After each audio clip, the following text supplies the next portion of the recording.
چې والدینو لم پکار دي بعضې والدین داسې شي چې یاره یو ادارې ته خپل ماشوم بوځي او استاد ته حواله کړي په ده کې وخېجه په ده کې ودانګه د ده خپې لاس ماتې کړه. دغې مشرانو هم د دې ماشومانو چې کوم مشران دي د هغې هم یو غلطي وه، هغه دا وه چې دې ماشوم کور دا ویلي دي چې زما نه داسې غلط مطالبات یا بابا یې هم ویلي دي. نو زما د هغې بابا نه دا مطالبه ده چې کله تا ته ماشوم دا وضاحت وکړو، خو د والیو خبره یې کړې وه چې بیا دومره خبره نه وه، خو چې ماشوم دا ووایي چې داسې خبرې بابا وي چې ما ته یې کړي چې په سوشل میډیا د ویلو نه دي، نو پکار چې دا بابا یې تره یې نور څوک راغلی وي او د دې ماشوم د دې قاري صاحب سره ناست وي او دا ماشوم یې د دې مدرسې ته یا راپرېښی نه. په سوات کې چې کومه پیښه شوې ده دا ظلم شوی دی او قرآن پاک الله تعالی حکم پرس کړی چې تاسو د ظالم نه قصاص والی په باره د وجلی شوي. هغې خلکو ته زه دا یو درخواست کوم چې د علماو د ګریوان نه لاس راوباسئ. دا د یو کس عمل و ظلم دی، څنګه چې تاسو وایي داسې موږ علما یو متفق یو، ټول مدارس والا راپاڅېدلي دي. بسم الله الرحمن الرحیم. زه خو مختصر دا ووایم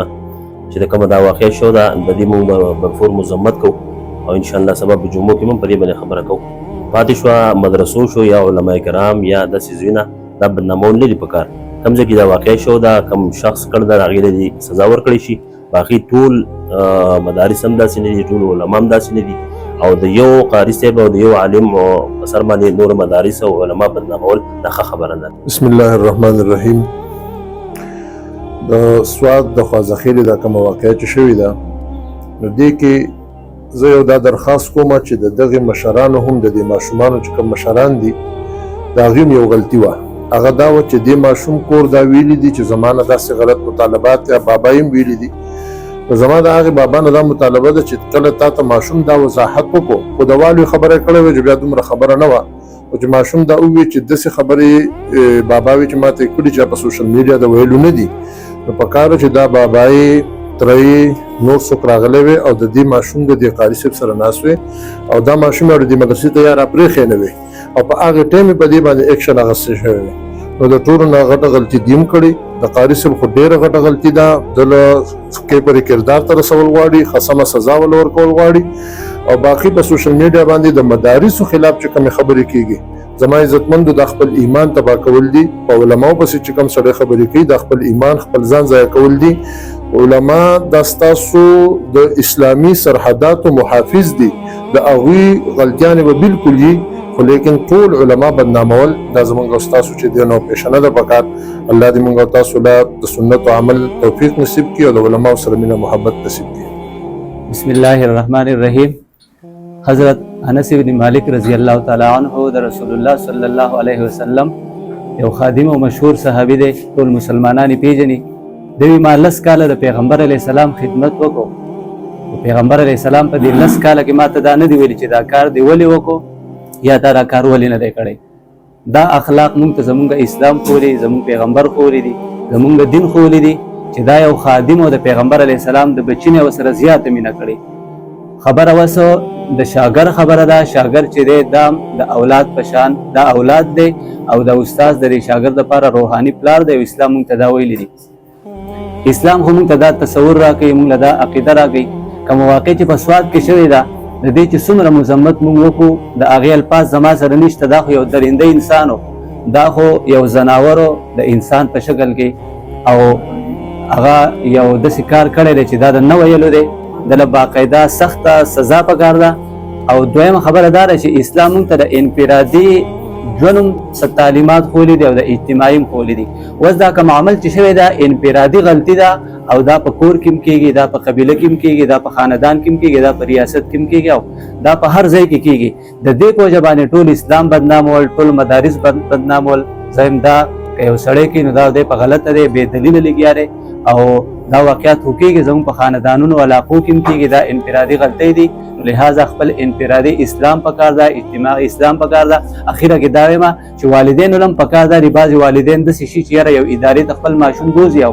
او استاد ته حواله کړي په ده کې وخېجه په ده کې ودانګه د ده خپې لاس ماتې کړه. نو زه والدینو ته وایم چې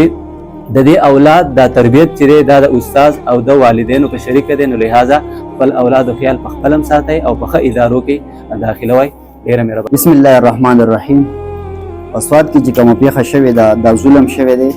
او قرآن پاک الله تعالی حکم پرس کړی چې تاسو د ظالم نه قصاص والی په باره د وجلی شوي کې. نو کم چې ظالم دی په کار چې هغه له د دې سزا ورکړي شي ځکه دا شرعي حکم هم دی